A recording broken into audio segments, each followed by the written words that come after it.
Hey, everybody. I wanted to start this episode off a little bit differently with a content warning. The films we're going to be looking at today have multiple instances of scenes including emotional abuse as well as multiple instances of extreme physical and sexual violence. We're going to be doing our best not to dwell too long on some of the more sensitive scenes, but if any of those topics are something that makes you uncomfortable for any reason, you might want to give this episode a miss. Now, with all that being said, one is a dark and harrowing tale of an outsider pushed to the point of violence, all in the backdrop of a rural English village. The other is that, but in Mississippi. Ugh. Straw Dogs, They Remade It.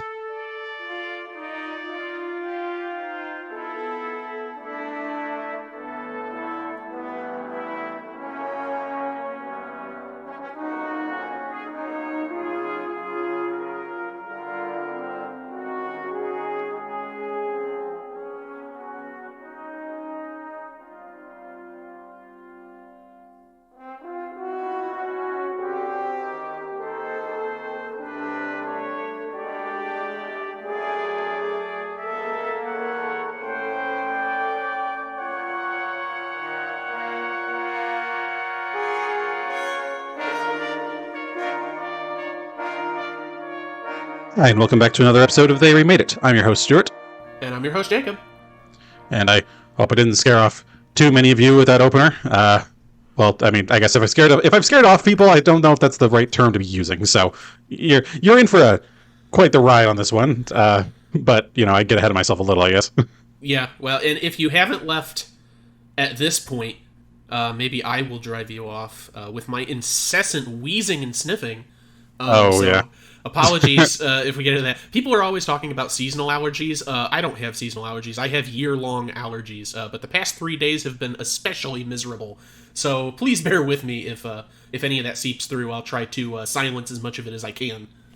Yeah, no, I fully get you. Our usual weather ramblings. I think on this occasion it's a bit more apt considering holy sweet bejesus it's been hot. It is miserable today. Yeah, it's been pretty rough. I've had to keep popping up my AC a little bit just so it doesn't run like mad all day and it still keeps going. Yeah, so that's gonna be a fun electricity bill. I am so looking forward to this record because my AC is ungodly loud. So whenever I record, I have to shut it off. So oh no, I'm excited to see what I'll look like in the next hour and a half, 2 hours. Then I'll do my best to keep it brief. I can go ahead and go into my what I watched this week or past few weeks list since it's very short. I didn't really have a whole lot of time to see or watch a lot of things. I actually went on a trip back home for a week, this past couple of weeks.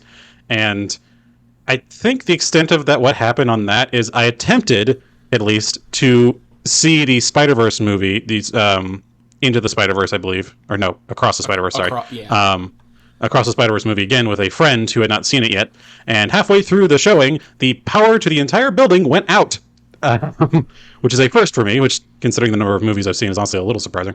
But yeah, it went out. We went out to the place. We went out to the front room, and they're like, "Yeah, folks, the power company called us. Something like 1,700 people in our area are out of power, and it won't be back up for 3 hours. So you're probably just gonna want to go." They gave us free ticket vouchers, which I left with my friend at least. But that was a weird one. We got almost perfectly halfway through before it just went, meh, and that was that. So that's great. I've had one of those. It was, you'll have to bear with me on the year. I want to say 2005 or 2006 maybe. And I went to see Van Helsing in the theater. But it wasn't the halfway point. It was super early in the movie. They're running around rooftops and whatever. And right. The picture starts flickering, and then all of a sudden just complete blackness, and everything shut off, and we were escorted out of the theater. And it's been almost 2 decades, and I still have not seen Van Helsing. Yeah, I'll let you know. You're not missing a ton, if I'm honest. I gathered. Yeah, there's some cool vibes and shit, but I don't. If I remember right, the twist ending is that the only way Dracula can die is if he's killed by a werewolf or something. Where it's where the fuck did that come from? What a twist! And it's I'm not even going to call spoilers on that one because even when I saw it, I was like, "Go fuck yourself." That is the stupidest shit I have ever heard. So it's just, yeah, it's like League of Extraordinary Gentlemen if it was even less cognizant. Right. Which is saying something. Which is saying something, yes. I actually kind of like that movie, but... Oh, same. No, it's absolutely batshit. Yeah. It's absolutely bad shit. But I like League of Extraordinary Gentlemen. I don't like Van Helsing. So there you go. That's the episode for this week. yeah, no, don't worry. We're not skirting into anything that might be in the darker side of things. I feel like I'm going to be apologizing. I feel like I'm going to be apologizing a few times for having picked this one this week, folks. I'm sorry. But that's kind of.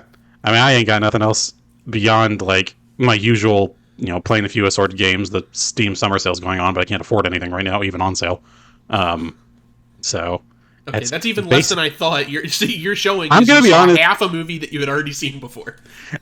I'm trying to honestly. Oh no, I'm sorry. We saw one other one. It was came out a few years ago. It's that movie Crazy Rich Asians. Oh yeah. Yeah, good solid film. Romantic comedy. Nice, cool locale, obviously.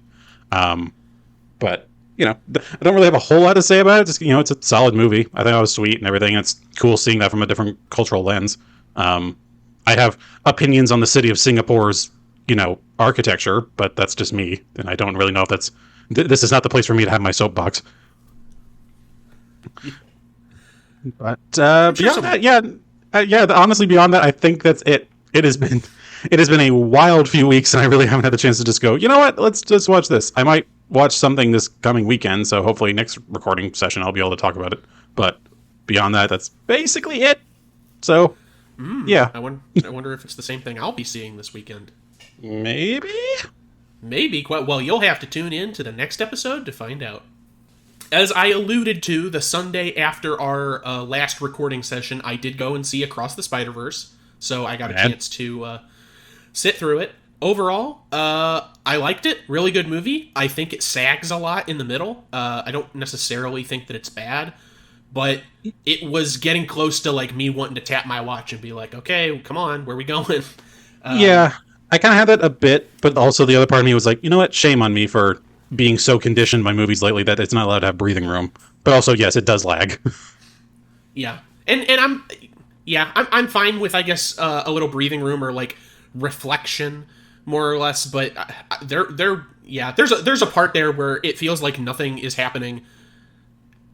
Like emotionally or plot wise, it's just eye candy, which is fine in its own right, and I do appreciate I would be crazy not to appreciate the visuals in this movie and all the effort that went into creating them. Oh yeah, absolutely. But at some point I was like, okay, I get it. This movie is very long and is only the first part of two movies, and I've seen a lot of cool visuals at this point, so maybe we can hurry it up a bit. That was at least my takeaway. Yeah. I think I like that it kind of breaks down the concept of like heroism a little bit more, like kind of like the concept of dealing with loss as a requirement for being a hero and that sort of shit. Yeah, and I will say I think you and I are a bit more connected through this show and just through general interest in regards to what goes on in Hollywood or what's coming out, and I'm connected as well through just general animation means because I'm so into animation. So. At no point, this wasn't like Dune. At no point was I blindsided that this was a part one. But I think to the general populace, I don't think that was marketed well enough because a lot of the complaints I've seen regarding the movie are people that felt the way I did at Dune, where they had no idea this was the first part of a two-part movie. I actually had some people boo in the theater. It wasn't like a riot, but at the to be continued thing, there were people legitimately upset in my theater. So I think that could have been handled a bit better, perhaps. If it was just the one instance at my theater, that's one thing. But I've seen so many people talk about it at this point. I'm like, okay, even from the inside, maybe I can say that could have been handled a bit differently. I will say that at least in the slight defense of it, that the very first trailer that came out of it, like the announcement trailer that it came out, at the end of it, it did say part one. It at least said something about it early on, but it has not been brought up ever since.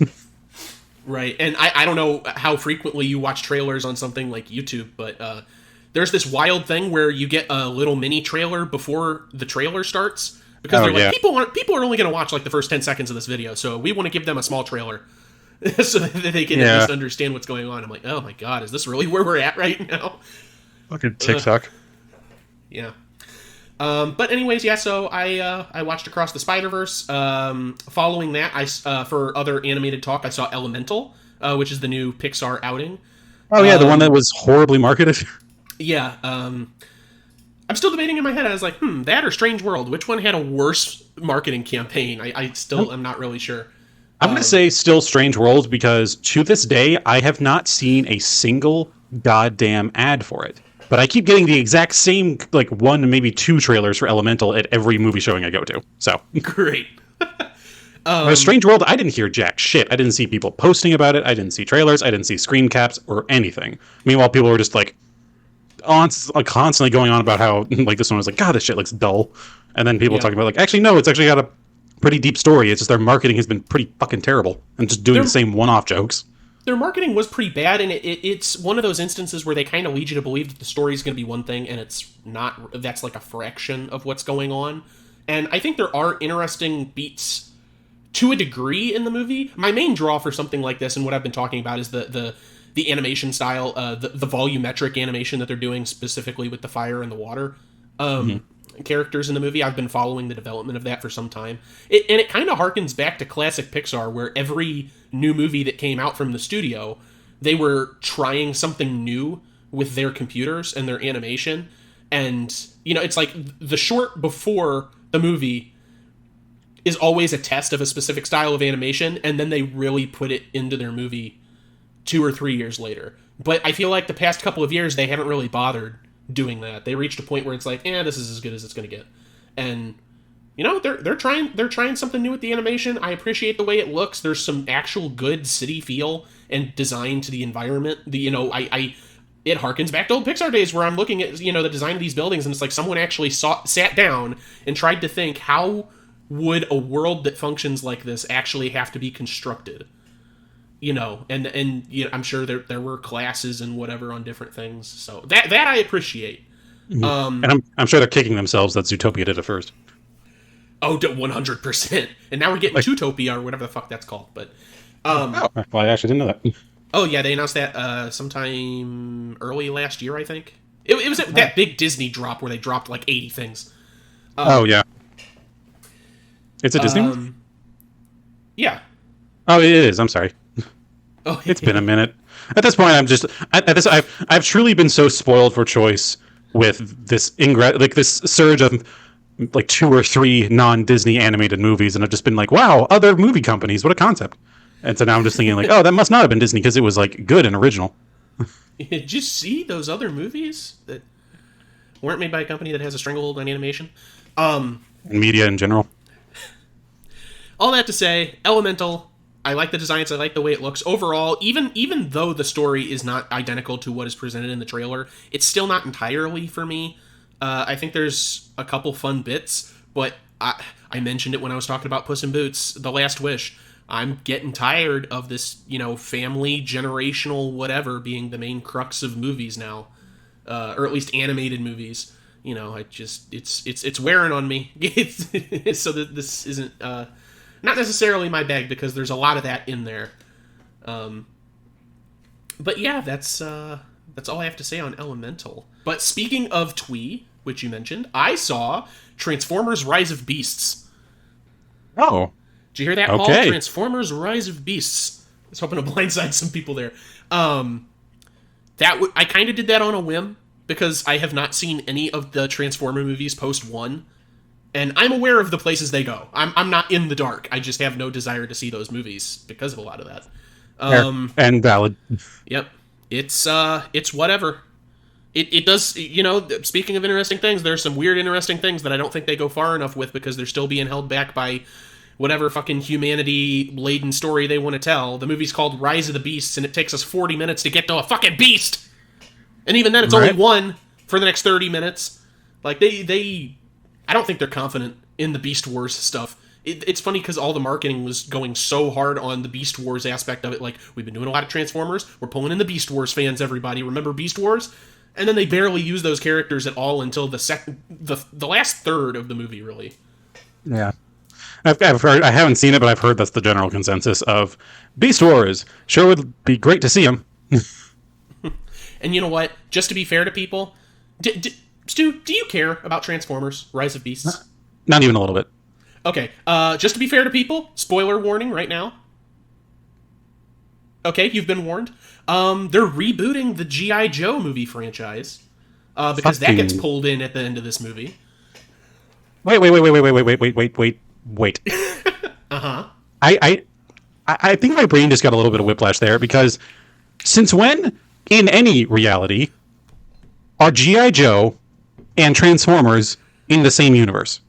Because I gotta tell you, those might be the most disparately different universes possible, despite their ethos being the same of, we needed a cartoon to sell toys. How on earth does this happen? They're both owned by Hasbro, and Hasbro's dead set on making a cinematic universe. That's literally it.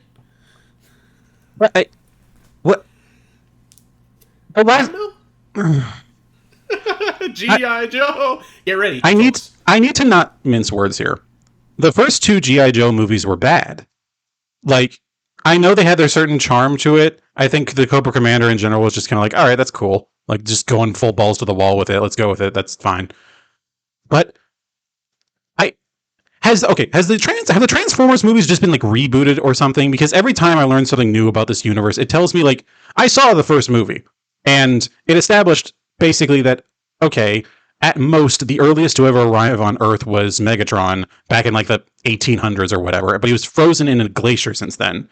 And then every movie that's come out since has basically gone, oh, like every single time, oh no, they've actually been here for a few hundred years, a few thousand years. Oh, they were here at the beginning of the Earth's creation. Like, how have people not known about this shit? And how the fuck are they going to try to tie that in with G.I. Joe, who's meant to be this fucking military organization, with this kind of knowledge? And did these movies happen? Did the G.I. Joe movies happen in the same timeline as all the other Transformers movies? Because a lot of cities get blown up in both of those movies, both of those franchises. How many cities are left? I think Cobra. I think that G.I. Joe and G.I. Joe Rise of Cobra, or whatever the hell, Snakebiter. Fuck you, Snake Eyes. I think that's all getting thrown in the trash. I think this is a reboot of G.I. Joe. You know what? Fine. I can deal with that at least. But still, like, I'm not saying it's gonna work. I just think that's what they're doing. It's just like, yeah. I don't even know what to say about it. It feels like the Sonic the Hedgehog and Sonic the Hedgehog 2 thing, where it's just becoming less and less about normal people, and now it's just about all these like wild and wacky characters just bouncing off each other. Like, James Marsden's just not going to exist in the third Sonic movie. Maybe not. I mean, I might like that more. Anyway. Yeah, I'm sorry. That was a long diatribe. My brain genuinely was just like, no, I can't let that one sit. All right, well then let's cool down a little bit before we get to the big meat of it. I have one more thing. Well, actually, kind of a good lead-in. So I have a couple Criterion movies. Because those things can be pretty pricey, but for good reasons. So I have a couple ones that I like. Like I have M, the 1931 M, which we covered. I have a Criterion of that, and I have one of a couple David Lynch movies. But there's two animated ones that I have. The first one relating back to Elemental, since it's Pixar. I have WALL-E, which is the only Disney anything that Criterion has touched. That's WALL-E. Surprising. So I rewatched WALL-E. It's still great. On reappraisal, it might be my favorite of Pixar's movies. But like I said in the last episode, I'm kind of going through a lot of them and analyzing them. So maybe something like Incredibles, I'll like that better just based on pure taste, my own personal tastes. Maybe Up, though I kind of doubt it because I remember being sour on anything that wasn't the first 10 minutes of that movie. But yeah, we'll see. Still Ratatouille for me. Fair, that's fair. But yeah, I really like WALL-E, and my favorite thing about WALL-E, if you get it from Criterion, it is beautiful. It is a testament to how Criterion treats the products that they put out. WALL-E comes in this beautiful box, and it's like it's WALL-E on the front, surrounded by trash and all that. Disney, Pixar, those logos are nowhere to be found. You have to go to the back of the box where all the other credits are listed, and it's in tiny font. It's not plastered all over the front like Walt Disney Pictures and Pixar present. No, Criterion's like, this is WALL-E, and then right on the front at the very bottom, directed by Andrew Stanton. Because Disney hides that shit a lot of the time. They're like, they don't want you to think about the people making these. Yeah. This is just a Disney thing. So it's like, I God, really things appreciate that. Things truly have never changed when it comes to animation credits, huh? Yeah, unfortunately. And video game credits, but that's another story. The other Criterion that I watched, which will be the lead into my last one, I know I'm going on long here, I'll probably trim some of the fat out of the middle. I won't talk about it too much, but in preparation for the final theatrical release I saw, I rewatched the Criterion version of Fantastic Mr. Fox, which Ooh. which I do love. It's one of my favorite. It's one of my favorite animated pictures at this point, especially if you're considering 2000s stuff. Oh yeah, and same as well. It's got a lot of great special features on that DVD as well. Like just things I had never really delved into before and didn't really know. Like if you pick that up and watch those, you can see George Clooney and Bill Murray and Wally Wolodarski recording their lines running around on an old farm, since that's where they recorded a lot of the dialogue. It's like, you want to see George Clooney shouting into an empty horse trailer surrounded by flies? Well after, into the height of his career, you check out those special features. I'll have you know that he makes a very special cameo appearance in The Flash, so... Oh, I have been spoiled on all things Flash, don't you? Same. I'm not going to go into it.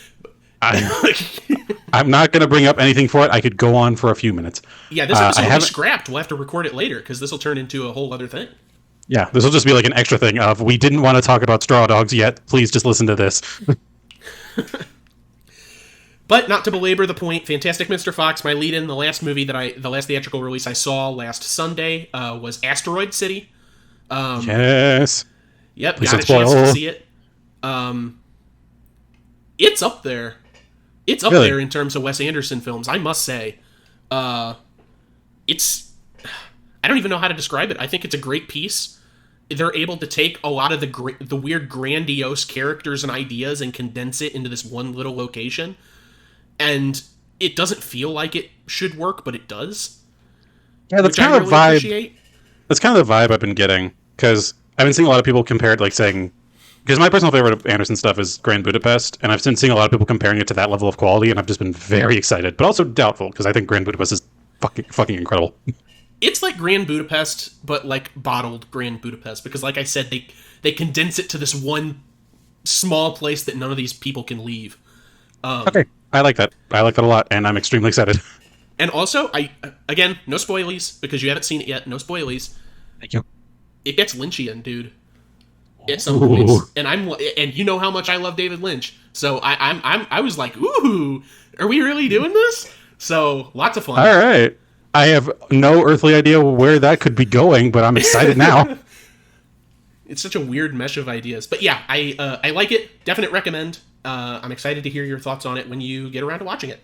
Same as yeah. Fantastic. Yeah, I'm excited for that one.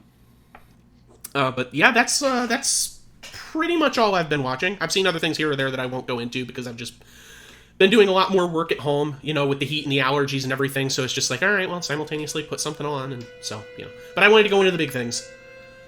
Well then, I guess without any further beating around the proverbial bush and burning down of the literal barn in the one movie's case, be getting into the nitty gritty of, oh god, Straw Dogs.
Thankfully, this is a pretty much direct remake in a lot of actually really cool ways, in my opinion, but I'll get into that.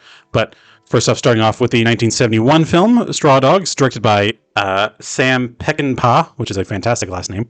Screenplay by David Zelig Goodman and Sam Peckinpah. and based on a novel, the name which is The Siege of Trencher's Farm by Gordon M. Williams, and is produced by Daniel Melnick.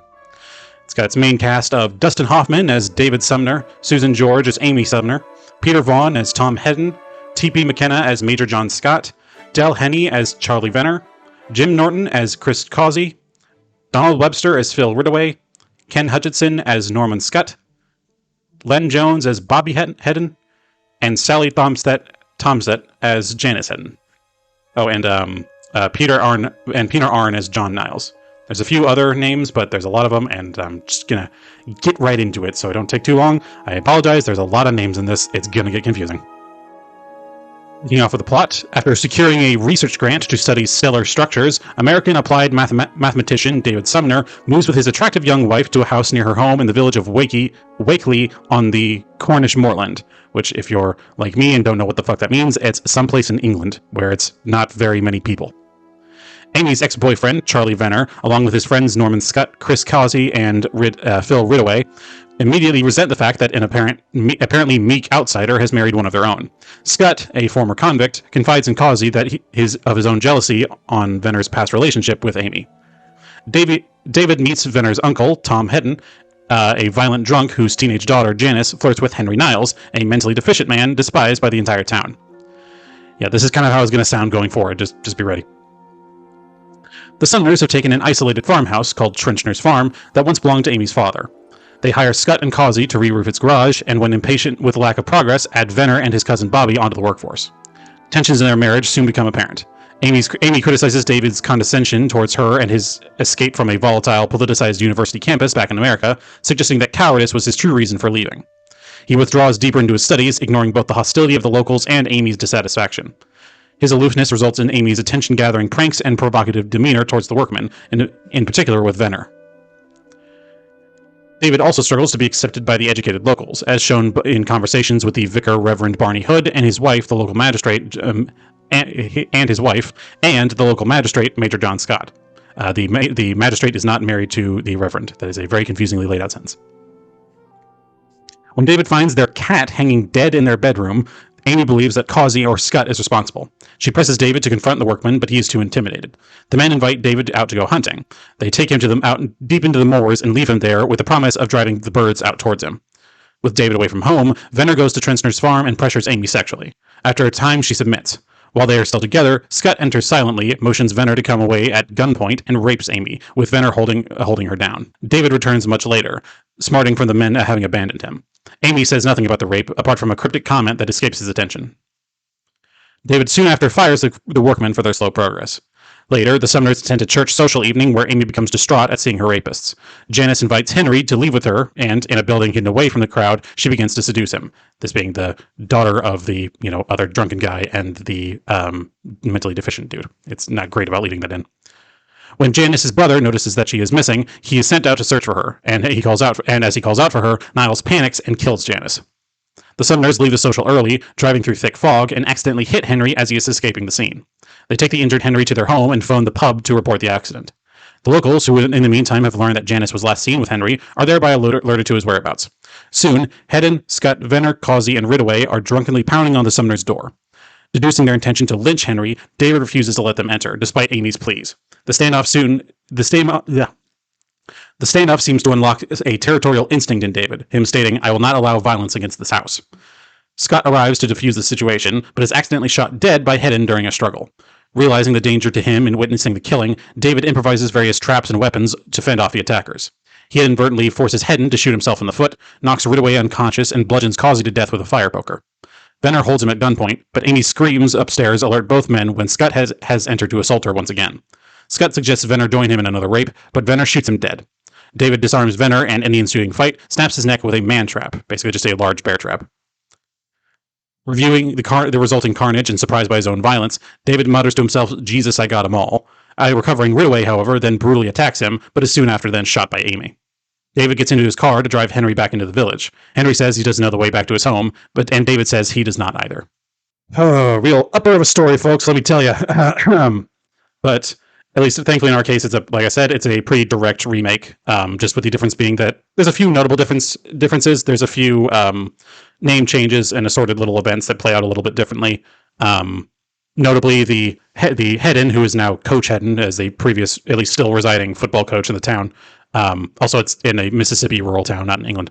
But Hedden actually does decidedly and willingly shoots the cop character this time around instead of it being an accident. A few other assorted things. The sexual assault rape scene is a bit more completely other-sided, where it's not really an accepted thing. It's basically just a double rape. And which that's as if to say the first one wasn't that as well. So, take that for what you will. But beyond that, it's more or less the same. Oh, and the main character, instead of being a mathematician, is a screenwriter or scriptwriter. So he's there in the town trying to write up a screenplay, as one does. But I'll go ahead and give down the differences in directors and cast. The 2011 Straw Dogs, it's directed by Rob Lurie. Screenplay all by the same, based again on the previous movie and the same book, The Siege of Trinters Farms, and produced by Rob Lurie and Mark Friedman. The cast is made up of James Marsden as David Sumner, Kate Bosworth as Amy Sumner, Alexander Skarsgård as Charlie Venner, Dominic Purcell as Jeremy Niles, Reese Coiro as Norman, Willa Holland as Janice Hedden, James Woods as Coach Tom Hedden, Billy Lush as Chris, Laz Alonso as Sheriff John Burke, Walton Goggins as Daniel Niles instead of Jeremy Niles, and Henry Niles, not Jeremy. Anson Mount as Coach Milkins, who's only very briefly in this, and Drew Powell as Bick, another one of the replacements for the kind of just dickhead friends. That's kind of it. It's pretty much the exact same story, just through a very American lens, which, like I suggested earlier, we'll get into kind of the difference there, but yeah, otherwise that's kind of the same damn dark story. Very nice. Very nice. Well, for some alleviation, we'll go into a light full circle. Good with that.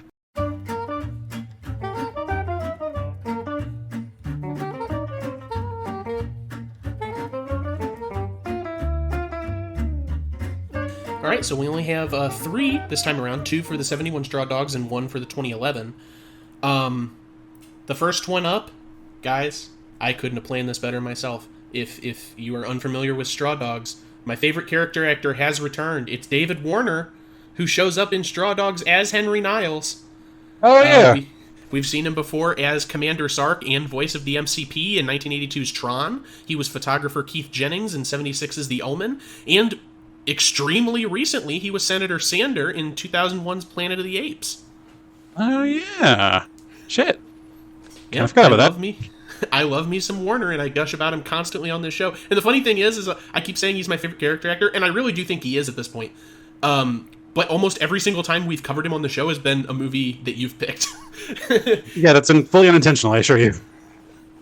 Oh, I'm sure, because more often than not, he's in the background in a supporting role. Hence character actor status. But moving right along on to Jim Norton, who was Chris Cossey in 1971 Straw Dogs. He was also a big surly truck driver in Sam Raimi's Spider-Man. Okay. Oddly specific. Yeah. And finally, for the 2011 Straw Dogs, we had Walton Goggins as Daniel Niles. He was Matthias Vogel in 2018's Tomb Raider, if you remember anything about that movie at all. Oh, I sure don't. A teeny tiny bit. I think I remember that guy. Oh, yeah, he's the dude, the kind of dude who always looks like a little wild. Yeah, I remember. Yeah, I'm certainly aware of Walton Goggins, not aware of this Matthias Vogel character, though. He's like the main bad guy. Oh, is he? Yeah. It's a whole thing. Well, I remember not really caring too much for either of those movies, so I've flushed most of it from my mind. Honestly, he was the best part of the movie for me, so I was like, you know what, he's fine. I believe it. But yes, that's it for Full Circle. Fantastic. Honestly, I feel like I should be surprised. I'm surprised we haven't had Alexander Skarsgård earlier, but that's just me. Yeah, that's true. You know what? I'll go into it a little bit. I'm kind of surprised we haven't talked about James Woods. Yeah, that's weird. I just realized that. That's actually James Woods. Yeah. It took me a while because I haven't seen him in a lot of things that aren't from the 80s and the 90s, so I didn't recognize him, but the voice sounded familiar. It, honest to God, was not until the football game in the 2011 version when he starts screaming that I was like, oh, that's literally James Woods. Yeah, that's hilarious. That's who that is. I had to hear him scream to know it was him. Yeah. I'm just not accustomed. I'm not accustomed to seeing old man James Woods. So Yeah. Which I'm glad he's doing shit, I guess. yeah, It's a I mean, bit weird kinda. seeing him. It's a bit weird seeing him in this role as a true scumbag of a human. Well, I was gonna go, we're fully out of full circle and into discussion now, folks. But Yeah. Sorry. It's interesting because when I was watching it and when I realized it was James Woods, I was reflecting a lot on the character because the assault on the farm is really the set piece of both of these movies that they're kind of building towards, not just because it's in the third act, but because that's kind of where, the entire thesis of the movie lies in a lot of what goes on there. But so we get a lot of James Woods in the final third of the movie.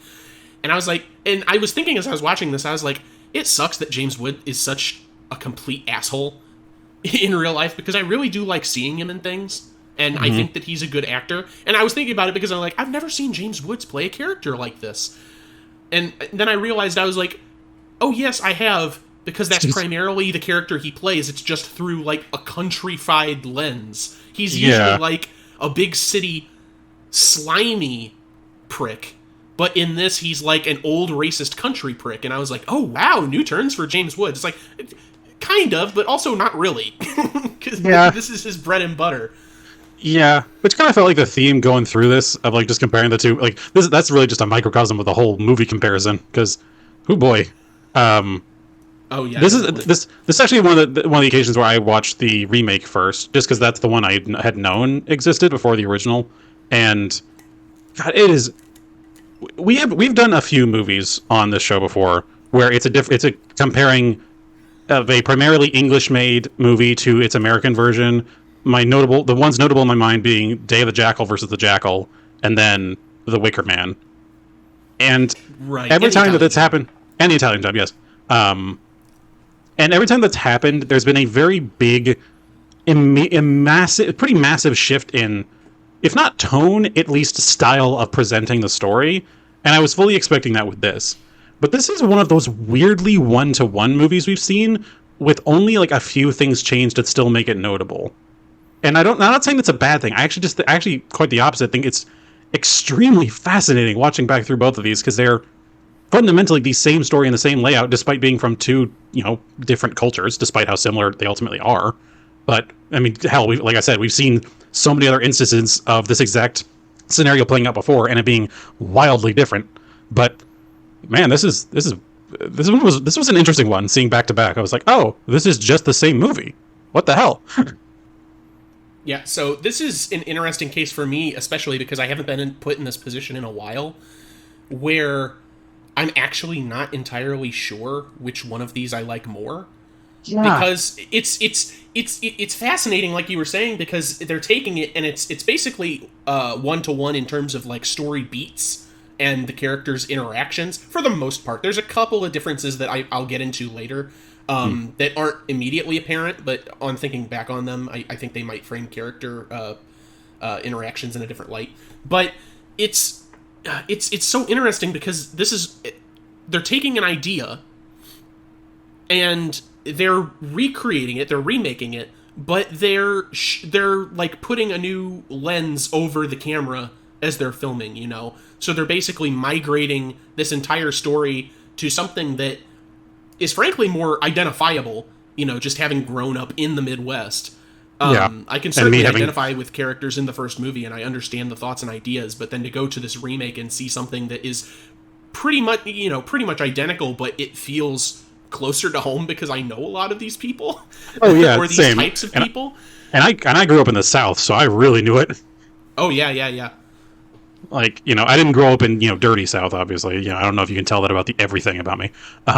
But I've at least been close enough to this sort of slice of Americana that, I saw all this. It's like, yep, this is all pretty legit. And I think it really illustrated, like, I know ultimately both, the movie Straw Dogs comes from the original, but the term itself, I can't remember if it gets brought up in the original or not, but I feel like the origin of that phrase, Straw Dogs, fits better for the remake, just a little. For context, at least, it's explained that a straw dog is a sort of like pseudo sacrifice. It was done in ancient China, where in the past they would have sacrificed live dogs, for ceremonies and everything. But as time progressed, they shifted over to just using these, straw effigies of dogs. And they were kind of lauded over as like, this very grand and ceremonial item, during the ceremony in question. But then whenever the ceremony was done, they just were tossed out and not cared for ever again. And that's basically stated as the ethos for the pretty much all the men in these movies, like both the bad guys and our protagonist, Mr. Sumner.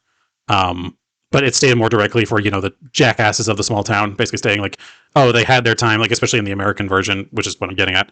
Of yeah, it's that whole peaked in high school mentality of they were lauded over as these champions and everything when they were in high school and and young adulthood as football players for the town, which is like the only reason that town seemed to continue to exist. But then the moment they were beyond that age, they were basically just kicked aside and left to their own devices.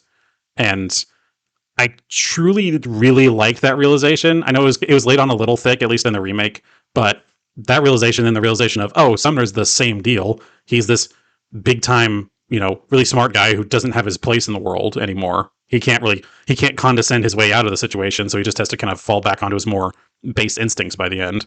And honestly, I realizing that I was like, man, I really was just getting into this thinking it was like some sort of like just one of those home invasion things, like, oh, they have to buck up and become warriors by the end. But no, it really just is this descent into, I don't want to necessarily say madness. I mean, at least in the original, the dude definitely goes off his nut.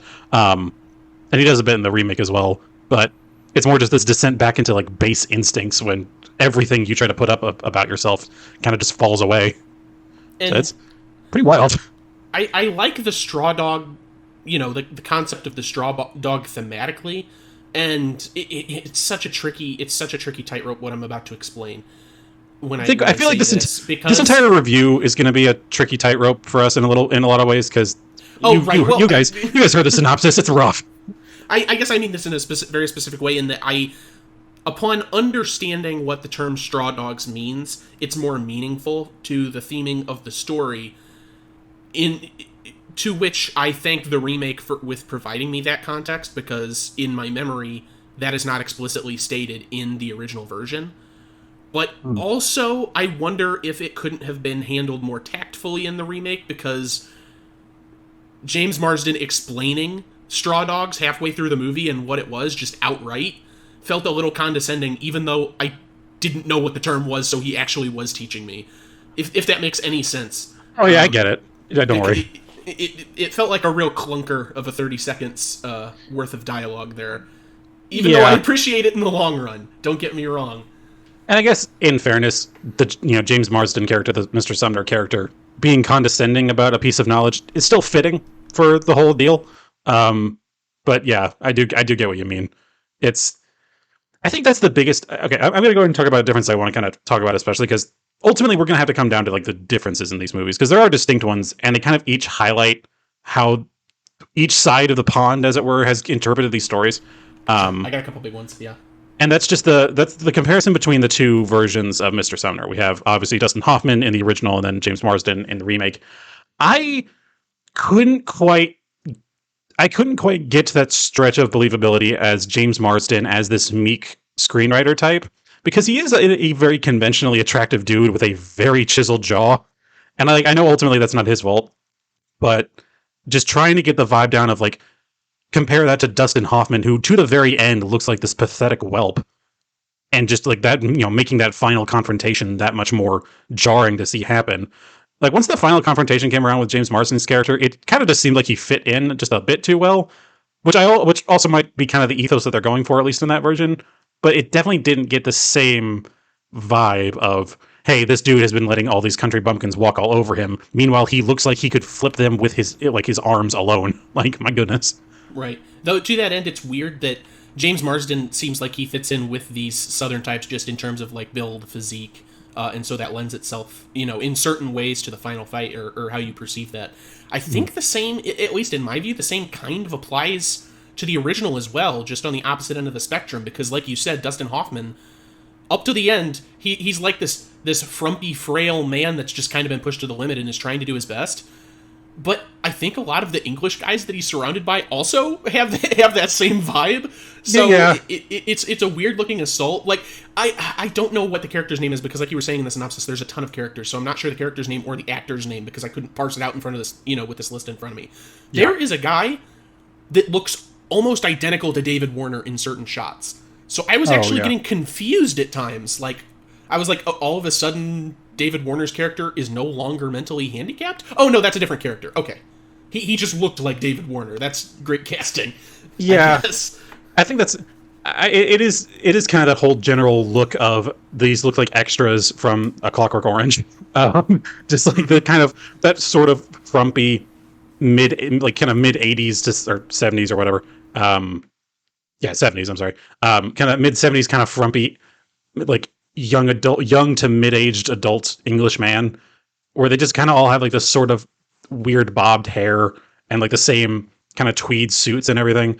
Meanwhile, there's at least some amount of character going on with the rednecks. It's not great character, but it's distinct enough. Like I could tell each character apart. Like there was the young one, there was the big guy, there was the old coach, there was the buddy who wants to have second helping at the end, as a manner of speaking. So I was at least able to parse them all out, which was nice, and equally nice to see all of them get their comeuppance, because my goodness, does the remake really make it a whole point of this is meant to be a thing where we are going to enjoy watching these people be brutally taken apart, whereas the original, it feels like more just a consequence of everything that's happened. It's like, yeah, of course these guys are going to get killed. Like, what else did you expect? Mm-hmm. And it's interesting. Oh, sorry, go on.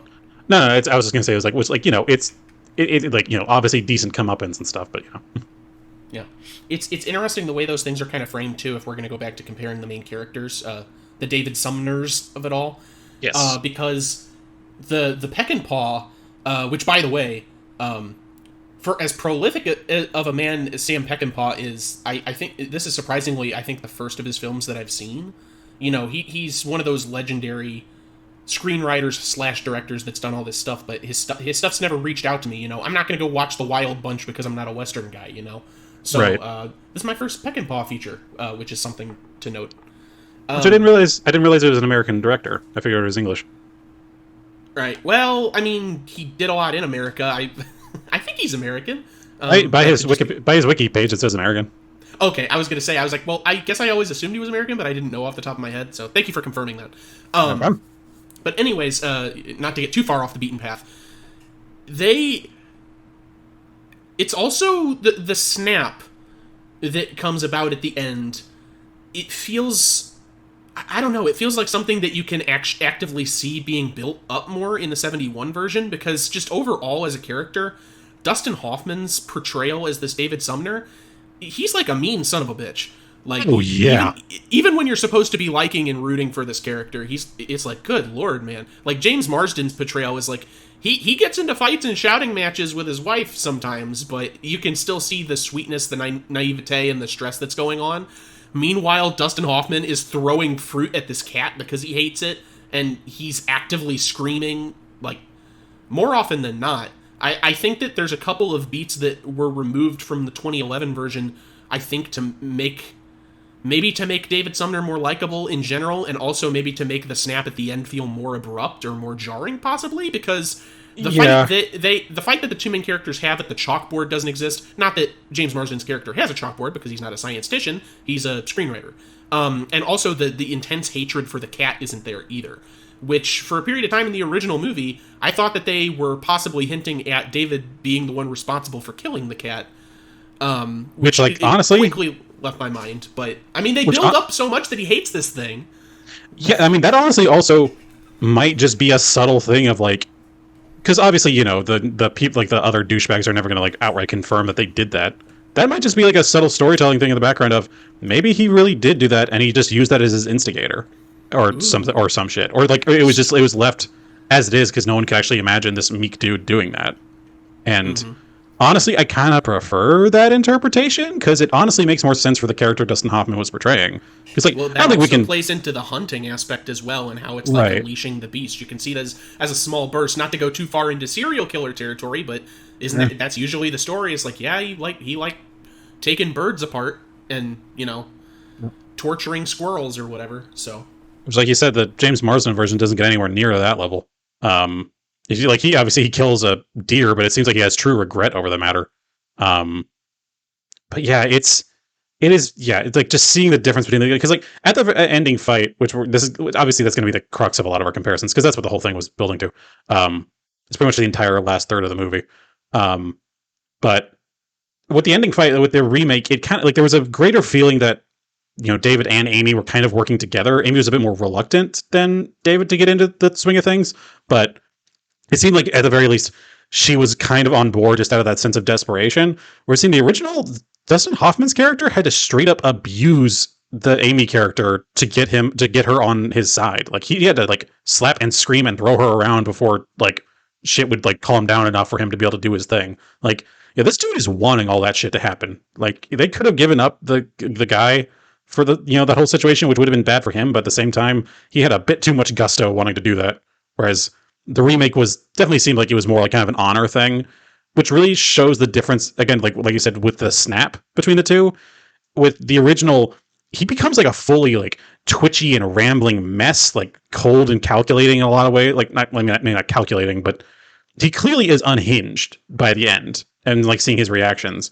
And then the remake, he kind of almost becomes stoic and heroic in a lot of ways, which I think is just kind of showing the difference of how a British style film and an American style film portray those sorts of moments. We've seen that kind of before of, the more madcap people in English films tend to be more zany than anything, where they're just kind of like, you truly cannot predict what they're going to do, which is, how madness actually manifests. Whereas the snapping point for the American version is always seen as this moment of getting over his issues and having to stand up as he needs to stand up, despite the fact that he is still doing pretty horrible things. Like there's a notable difference in a particular kill in the remake where in the original a dude tries to climb in and he just like wraps wire around his neck as he's kind of closed in this window and he eventually gets freed soon after. Whereas in the remake, a dude breaks in, has his head above some broken glass, and then the James Marsden character takes a nail gun to nail his hands to the wall and lets him slowly drift down onto the broken glass into his neck and slowly kills him. And I'm just like, Jesus fucking Christ. Which it's not really something I considered, but it is kind of a bit strange, the different sides of both of these movies. Because the snap on Dustin Hoffman's side, like, it feels like the movie's been, like, because, like I said, he's a mean son of a bitch. It feels like it's building to it a bit more. But, like you said, it's still like, protecting the homestead and also, like, a point of pride, like, this, this is my house. Whereas they kind of, like, the James Marsden version, they abruptly turn him into sort of a Rambo character for this, this heroic style thing, even though these deaths are pretty brutal. Like the bear trap on the neck was like straight. That looked like a Friday the 13th kill. It did fully. It really did, which is a little bit jarring, I guess. And maybe I can relate some of that to the way both of these movies end, because I don't hate either of these endings. I respect both of them for different things, and I think that they play into the different character arcs pretty well of these two summoners. Mm-hmm. In the first one, he's driving off with the David Warner character in the other seat, and he says, I don't know my way home, and to which Dustin Hoffman replies, I don't either. And, from a storytelling perspective, it's like, they moved out here, and now the home's destroyed, and he literally doesn't have a home, but it's also because, he's reached the official turning point, and there's no actual going back to what a quote-unquote home might be. It's been building up this whole time, and now it's finally released. And is there going to be a way for him to actually cap it? Who knows? That dialogue and that scene isn't really present in the remake. We just go out on James Marsden staring at the burning remains of his home, which can also be equally as poignant if you try to make it such in your head. I guess, yeah. I do feel it's a bit lacking, in my opinion, just because they kind of do turn the assault on the homestead into just an action movie scene. And again, you can make rationale out of anything if you really try to. So I'm sure I can sit here and, if you gave me some time and this wasn't a podcast that we were recording, I could maybe put something together in my mind about, how eloquent him staring at the fire is in relation to his personal arc. But in the moment, I think it's a little weak, even if it is intended to be a bit of reflection and silence that the movie goes out on, which can be powerful in its own way. I think it might just be kind of a literal moment because the thing that's burning down isn't the house; it's specifically the barn that was effectively the inciting action for the whole thing. Right. Of having the jackasses come out and work on the roof, and them being present and kind of pushing the boundaries of the David Sumner character continuously, and just becoming more and more lecherous against the Amy Sumner character, and then it burning down at the end, kind of just being him just standing there. There's just kind of that feeling of this is the only way this could have ended in a sort of way, and the fact that he's standing there, the only difference there is that he's standing there alive. That's probably the biggest shock of the situation. I think even he realized, which I think that's probably the extent of what I could interpret from that difference of just like, it's just, it kind of just the inevitability of that whole thing. Because obviously the whole movie is building up to that. It's those moments of, yeah, it doesn't matter how many nice moments are going to happen. It doesn't matter how many times we think, oh, they've de-escalated now. We all know that they are going to beat each other to death by the end of this. And it's just that sort of resignation at the end that's just kind of just that moment of kind of catharsis, I guess, for lack of a better term. Even in the original, it didn't necessarily seem like that's the only way it could have gone. It's like, it seemed like, okay, maybe there's some differences here. Maybe the Amy character will truly just like go back to, her old town, and this dude will just, the David character will just get killed in some other manner or whatever. But I don't know. I can't decide which of the two I prefer between the driving off ending and the watching it burn ending, which is a hell of a sentence to be able to say. But I do like that they actually kind of wrap it up with the Niles character, with the the dude that they were protecting in the original, because as it is, it kind of just gets forgotten about by the end in the remake. It's true. It really does. It really is ultimately just meant to be kind of a vehicle for the James Marsden character to be a badass and all that sort of stuff. Even to the point of like that line of "I got them all." In the original, it's meant he says it with this almost exhausted kind of delirium of "Holy shit, I actually just did all that." Whereas in the remake, he says it with this tone of "I am the winner, and that is what I like. I am the winner, and there's no other way that could have gone. I am the biggest badass of the house, Popeye the Sailor Man, etc., etc." Which, in response to that, Amy, they do show a shot of her staring at him like, "What the fuck? Are you serious?" Yeah, it's like, really, dude? Like, did you enjoyed this too much? Which, like, yeah, again, it's just the difference of how those two different characters were kind of built up. It really seemed like it was a man hitting a breaking point in the original, whereas it was in the remake, it was just a man realizing what he's capable of. It's this weird, it's that weird difference of kind of style of, on the one sense, it's meant to be a harrowing tale and a cautionary tale, whereas the other one is almost a tale of heroism, which obviously, yeah, he's still a violent motherfucker, but it's still presented with that light of, yeah, the good guy won. Whereas, I don't think the good guy won in the original. I think a person won. Yeah, one of the many awful people won. Yeah. The American one. That's all that matters. Yeah, basically. Talk about a summation of modern history of like, it not necessarily the good guy won, but the American one. Print it. So, I mean, that's interesting too. Like just the uncapping or letting the genie out of the bottle, so to speak.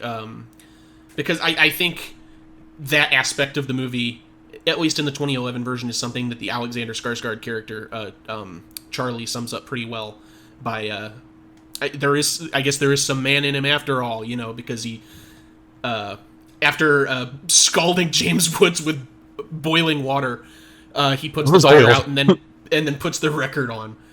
Yeah.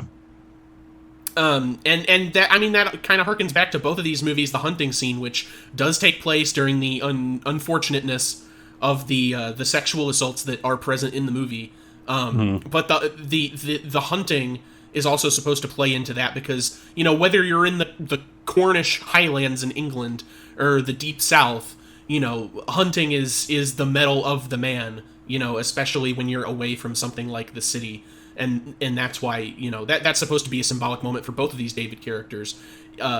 James Marsden kills the deer, and Dustin Hoffman kills, I guess, a duck. I forget what it was obviously a bird. I think it was a duck. But, yeah. The scene's punctuated by actually... It's not just the fact that they're out hunting. The scene is punctuated by the death of an animal before making your way back to the barn and the homestead, and that's how there's not really any going back at this point. It's just...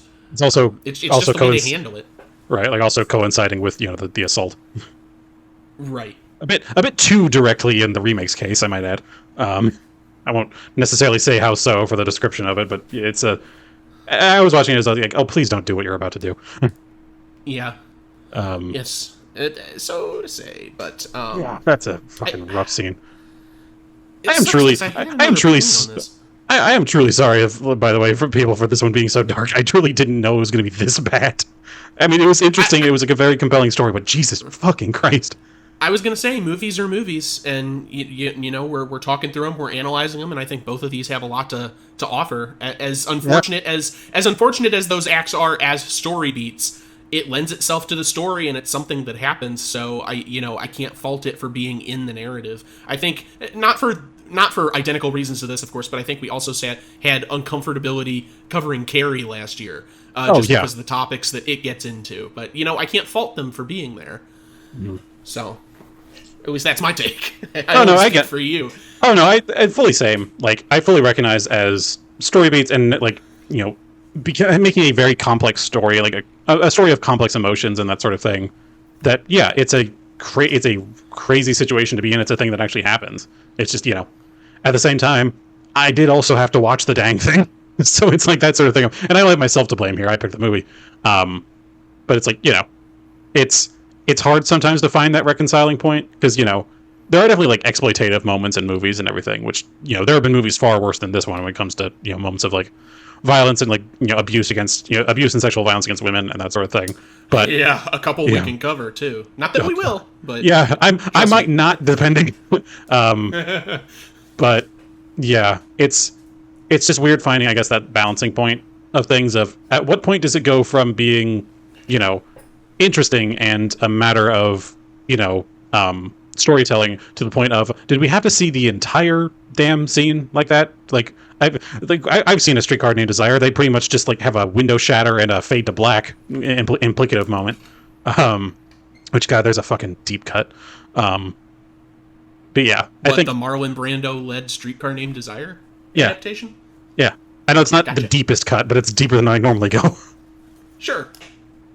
I got you. Yeah, it's a wild and crazy shit, man. It makes for good cinema when you do it right, which I think both of these did it fairly well. But obviously, there's only so much to be said. Speaking of only so much to be said, this is barely related to anything, but in the 1971 Straw Dogs, was I just woozy from lack of sleep, or is there a scene right near the assault where two of the men go into the barn and then bust through the barn doors riding on little tricycles? Yes, that does happen. I didn't know what was going on there's an extended period of time where they're kind of building up to them breaking into the house where it just seems like all of the members of the Rude crew are just trying to do are just doing their Monty Python tryouts. Yes. It's like a whole thing, and one dude's wearing like a fake nose the whole time, and I'm like, I couldn't for the life of me remember when he had put that on or why. I don't even think I caught that. Yeah, the one dude he beats to death with a poker is wearing this like red like nose thing that's wrapped around his head thing. I don't know. There's a lot of mixed things going on with that, which again I just chalk up to them being very English. Probably. The reason I brought that up, I would not fault you for not remembering this because you're not a stupid horror hound like I am, but I legit thought that Straw Dogs had stopped on my stream and Leprechaun had started when that happened. Because there is literally a scene in the 1990 Leprechaun where they're fleeing and the Leprechaun runs to the barn, opens the barn door, goes into the darkness, and then comes out on a tricycle. Oh, and yeah, I remember. Wait, what? Did I accidentally switch movies? So, I wonder if Leprechaun might be ripping a bit from Straw Dogs. Was that an homage to Straw Dogs? I don't know. That's a little too direct. Yeah, that's a bit too wild for me. Maybe it's just riffing on the English in general. Maybe they have a thing for tricycles. Who knows? I mean, hey, yeah, the Leprechaun's kind of English. I mean, he's Irish, but it's that area. I mean, if anyone's going to make fun of the English. Fair. Yes. Hey, represent. But yeah, I would be this had I not brought that up.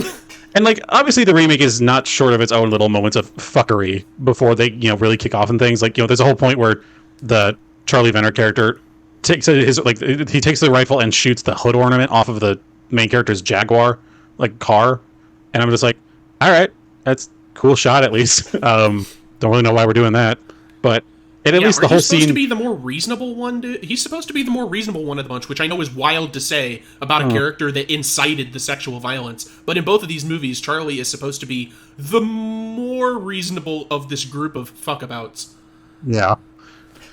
But I really, at the end of the day, I don't think a single person in either of these stories is truly reasonable, with the possible exception of the cop. Yeah, the cop and the major, respectively. Yeah. The local magistrate, as it were, because they can't just have a fucking... There's the local rent-a-cop. Like, just call him that. My God. Yeah, and I have to say, full circle for the episode in general, I guess, but I just cannot stress how unfortunate it is that James Woods is such a complete and utter asshole in real life, because he is a real powerhouse in this movie for the few scenes that he does have. Oh, yeah. Like, my God. Like, he's my favorite part of the movie. I can never really get behind the Hedden character in the original, just because, like, not for any real particular reason. I just kind of thought he was just, haggard on a bad day, really. But, like, the truly unhinged version of the Coach Hedden and the remake, and just, like, how much of just, like, a harrowing... And because it kind of became clear that he was sort of their ringleader. Like, well, not even sort of, he just was their ringleader, because, they still saw themselves as, his football players. Like, they still call him coach even to this day. It's like, they fully recognized him as their leader, and he played the part exactly so, and it is scary to watch. I didn't even put that together. I mean, I've never been a sports person, but that's obviously so baked into the high school football culture. You can see it in so many other, like, a way more reasonable and down to earth, like, show. For example, King of the Hill is spread with that. If Hank or Bill ever run into their old high school coach, it's like he's their commander in the army. So right. I'm surprised I didn't even catch that, but that is so true, and that's another point in the movie's favor, when it comes to Americanizing it, because they didn't just make it American, set it in the outskirts of New York or whatever the fuck else they could have done. Like they made it a real experience, a true translation. They did their due diligence with it, and I really do think it only benefits from it. Because again, having watched the remake first and then the original, there were times where it felt like the original was taking bits from the remake, where like there were certain scenes where they just didn't seem quite right compared to the Americanized version. It's almost, obviously I'm not from England, I don't know what sort of jackoffs are there. I'm sure these kinds of folks exist, but I truly found the jackass characters a far more realistically portrayed version of things than the tricycle riding yahoos that were the ones in the original. It's just wild just seeing how well it translated over, to the point where it truly feels like the superior in a lot of those ways. Obviously, the subtleties are lost. Obviously, like we mentioned, the snap that the James Marsden character has isn't anything compared to the Dustin Hoffman character. But still, it's fascinating to see the difference here, because so many of the time, like I said before, so many of the ones where it went from an English setting to an American setting, the biggest difference was that it was just either completely different tone or just outright bad. Like it's wild to see actually someone do their due diligence, like I said, and actually set it in a world that actually translates well to it, which is exactly what a remake should be doing. God, man, I'm loving these movies more and more the more we talk about them. Like it really is something, I have to say. And like literally the only unfortunate thing, like you just mentioned, was the loss in subtlety due to the translation. And you know what? I think the softening. The general softening of the David character as well. Like not to harp on it because we already touched it, but I mean really just with the cat stuff especially, because in the remake, James Marsden finds the cat in the closet and just has a bewildered look on his face, and he looks to Amy and he's like, "Don't look, don't go in there. You're not going to like what you see." Really sort of sympathetic. And in the original version, Amy's the one to discover the cat first, and as she sees it, Dustin Hoffman is sitting there in the chair staring at her with no expression on his face, like, this guy's a monster. He really did do it. And I just wish some of that had carried over as well. But to that point, what was gained in the remake, I also think there was a bit lost in translation in equal measures, just with the subtlety and the softening of the David character. So all in all, I like both of these movies. Surprisingly, I like both of them, even for some of the material. I think I'm going to pull one of the classics. I haven't pulled it out in a long time. I don't think I have a favorite here. I think I like them both equally. I don't think I can pick one. There's pros and cons in each instance. Yeah, and I'm so close to being there with you, but I think I, in the end, still lean just a bit more towards the American version, simply for the fact of, like you said before, man, I've seen these folks. I've grown up around this culture. It is hard not to, and this is purely on a personal basis. Like, I fully agree with you in the sense of the objective qualities of these films pretty well balance out to the point of, yeah, I'd say their comparisons are pretty much equal. On a personal level, I think the American one does just enough right and just takes the story in just enough right directions that I can't quite take it under the remake. I think it's just that little bit better for me. And again, it's with the the understanding that the main character basically becomes Popeye at the end with the music acting as his spinach. But it's yeah. I don't even really necessarily have a more complex opinion of it than that. I was able to relate to it a bit more, so I think it resonated a bit better, and also I'm so deeply impressed of how well translated over it was, which also just kind of goes to show like how much we truly are not different from the old days to prior to the whole American period of things. That we're the same country at the end of the day. We're the same species. It's wild to see it, which it'd be crazy to try to see this translated into other nations and that sort of thing, but I don't know if you could do it really. Yeah, well, maybe. I guess I can't really speculate just because there's so many different cultures out there. I don't think that we could get a version. I don't think we could get a version from another culture that you and I could identify as closely with. That's true. So I guess we'll put it there, but no, I mean, yeah, Well, what can I say that hasn't already been said? I love the fact that we were going into this a bit, hesitant and skeptical, even after having watched the movies, just going into the discussion hesitant and skeptical because of some of the material. But, at the end, I'm coming out of it, I'm like, I really like both of these. This was quite a surprising go about. This was a great pick. And like I even saw the reviews for both these movies. They were kind of panned. Like the original was a bit better rated, but the remake got pretty well panned, which I think you kind of have to see both movies in order to enjoy this experience, which is its own trial, because my goodness gracious. Right.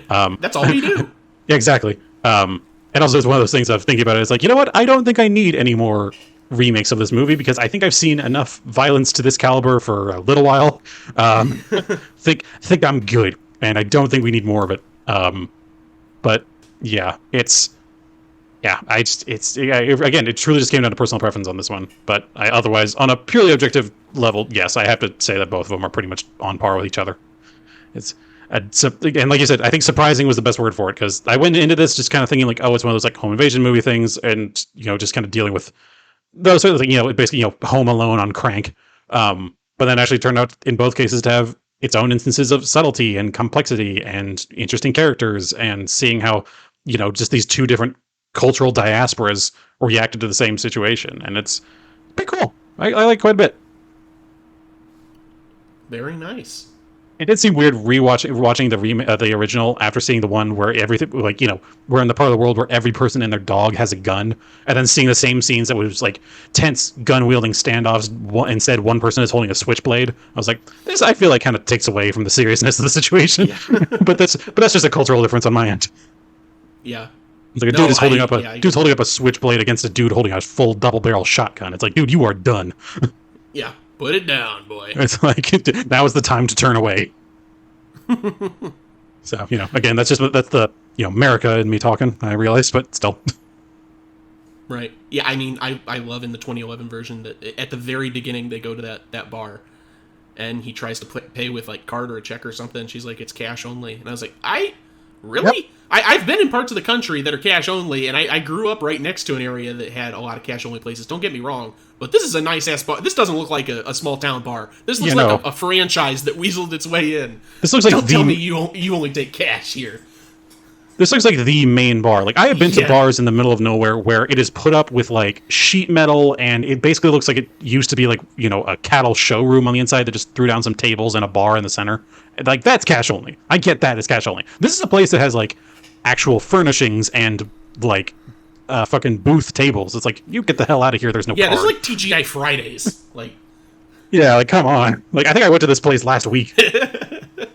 Like, come on. Like, I got that one. I didn't really. There's a lot of moments of that where I truly couldn't tell what point above or below the poverty line this town was, because it's like, yeah, there's that old rickety house that they're in, but then when you go to the interior and it looks like it's built like a castle, it's like, holy shit. Like, this is all this land around here is so undeveloped, and the inside of this building looks like it's a chateau, essentially.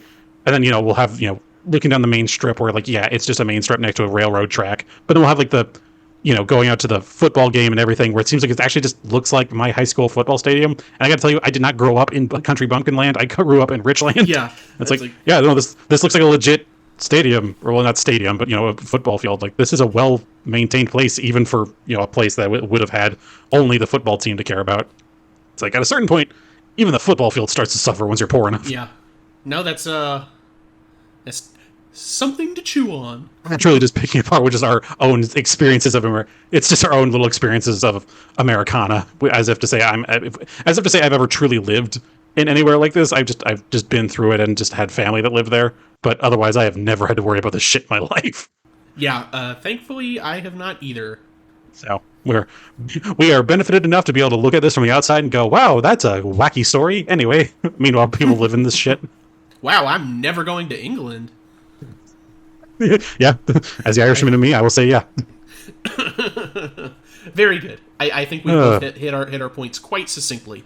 Yeah, just a light bit of English prejudice there at the end. Nice little bit of healthy heaping.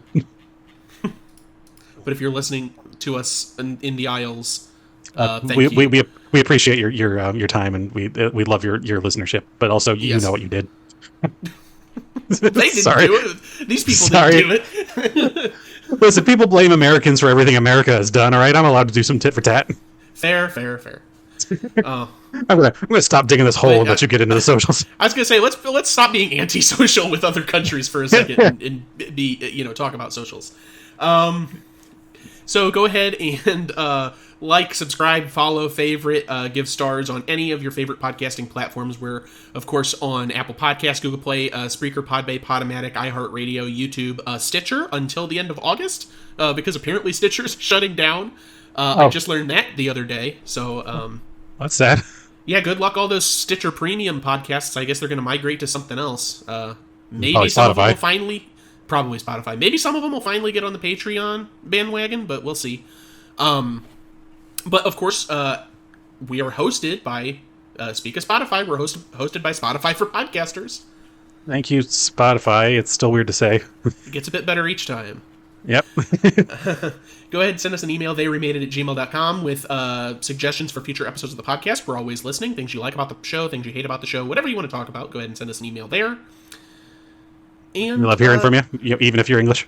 I'm gonna stop. I'm gonna stop doing that now. I'm sorry, that was the last one. Okay, good. We gotta have a cap somewhere. Go ahead, follow us at It Remade on Twitter for updates on when episodes of the podcast are going live, potential future episodes, or movies, I should say, that we could cover in episodes at some point in the, future. Diagrams, the full circle that I've been putting together for following actors and actresses that we have covered multiple times on the podcast across multiple different movies, and posters, game art, things that we've been talking about. What have we been talking about on the show? What we've been watching, playing, reading. Maybe we've touched on 2 books in the 5 years we've done this show, I think. No, I'm as shocked as you. So I think that's it for socials. Fantastic. I don't necessarily have any grand final remarks other than steer clear of small town Mississippi, because for a lot of reasons. That's not necessarily hate on Mississippi. It just can be kind of a rough time. I have no strong feelings one way or the other. 3 people listening in small town Mississippi.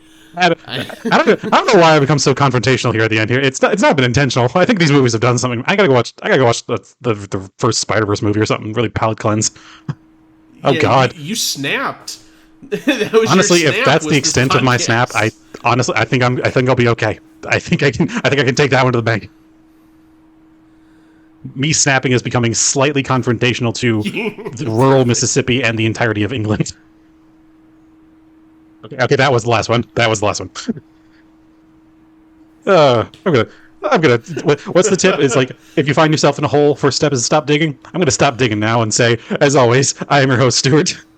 I'm your host, Jacob.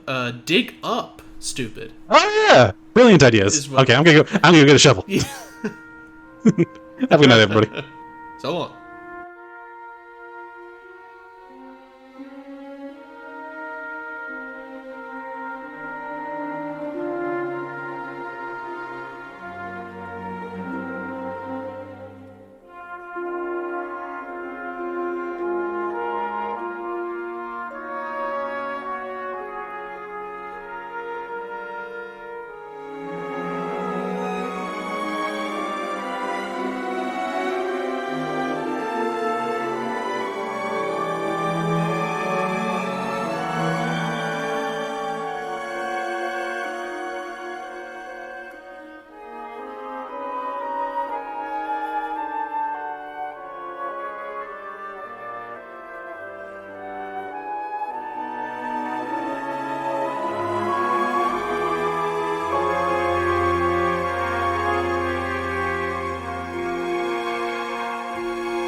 Hey, Charlie, there is something in the Bible I do believe. What was that, sir? Thou shalt not covet thy neighbor's wife.